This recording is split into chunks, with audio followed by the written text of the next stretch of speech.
So I did a video recently through a comment question that was asking me about healing shame. And my advice there, just briefly, was that when shame presents, you have to sit in it. You have to sit in it, be with it, let it overwhelm you, overcome you, let it have as much airtime and space as it needs. And then I went into different ways that you can do that. So then that precipitated another question around, what about the feeling of being unsafe? What about the feeling of fear that when certain triggers come up, there's a visceral reaction of the body that says, I'm in fear and I am not safe? Is just feeling it like you do with shame the same thing? Is it the same approach? And yes and no. So fear and not being safe are the language of the inverted matrix. So everybody on some level has it. If it's the fear of death, fear of not having enough, fear of not being enough, fear of not being lovable, fear of not being safe, there is a number of ways that plays out, but the language of the matrix is fear. So everybody on some level has it. And whether they're aware of it or not aware of it, and whether they connect it to certain triggers and reactions in their life, that all depends. So what I wanted to say about healing fear and healing that feeling of not being safe, the feeling it and doing anyway is not the approach. Feel the fear and do it anyway is a very wounded masculine approach, regardless of your gender. Feel the fear and do it anyway is a very masculine approach, which in my opinion just further ingrains the energy that is trying to be loved, healed, consoled, and dissolved. So feel the fear and do it anyway might get you from A to B, but it is never going to get you from A to Z. We have to take a much more conscious and gentle approach when these triggers come up, because ultimately they are rooted in the nervous system, and that the nervous system is dysregulated. Most people's nervous systems are dysregulated. It just depends on to what intensity, because we live in a society that says you're not safe, you're not lovable, you have to do more, have more, be more. And even if you do all of those things, there is still no guarantee, because the carrot just keeps moving. And that is that fight, flight, or freeze mechanism that the matrix wants to keep everybody in. So ultimately, fear and not being safe, not feeling safe in your life, not feeling safe in your body, not feeling safe being you, is a dysregulation of the nervous system. The nervous system is how the inner child speaks to us and through us, excuse me, in our day-to-day lives. So the inner child has ultimately taken on a perception that they need to have these certain ingredients in order to feel safe and to not be in fear. Whether that be they have to be successful through the eyes of the father, or have a certain amount of money in the bank account, or have achieved a certain level of perceived success. Just as examples, the child has taken that on as these are the ingredients that I need in order to feel safe. And then anytime the ingredients don't look like that, the child doesn't feel safe, the nervous system goes into a more dysregulated state. Typically you pop out of the body and become disembodied, and then it takes time to unwind all of that again. So that's sort of the ripple effect of how that works. So how does it look to heal it? First and foremost, the fact that you are aware that you have this going on, and that perhaps you have been able to identify what the triggers are, you're miles and miles ahead into your healing journey.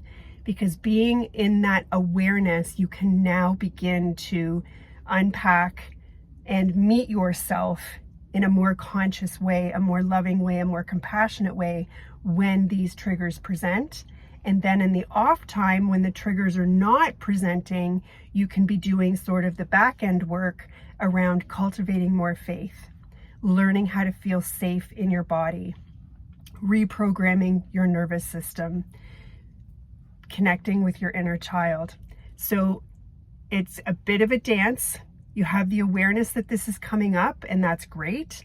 And on the off time that you're not in a triggered state, you're kind of doing your healing work. So what does that look like? Somatic work, you'll find content creators that talk about somatic healing. That will help with the nervous system.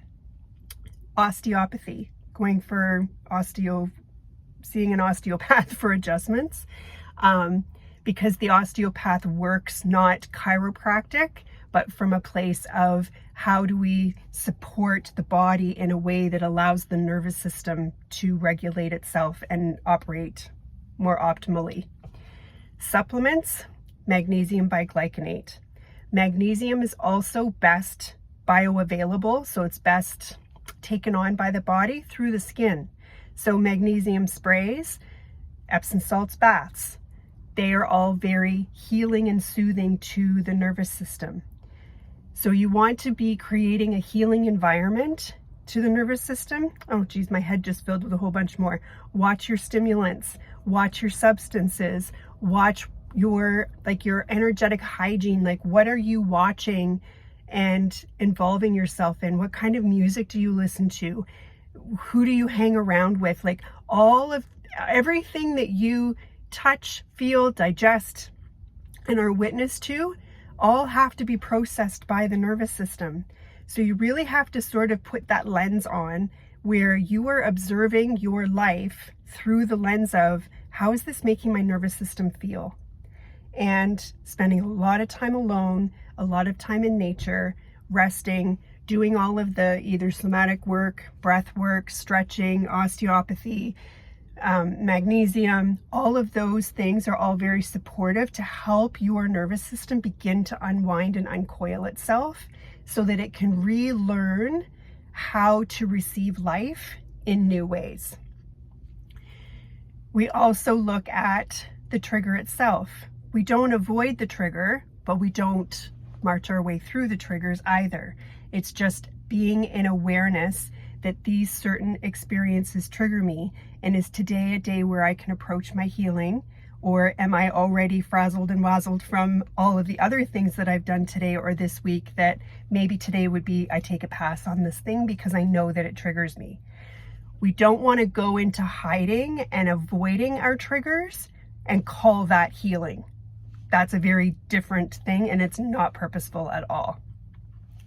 So being aware of your triggers is important, and what the story is that you're telling yourself around those triggers helps you sort of unpack and meet yourself in a more conscious way.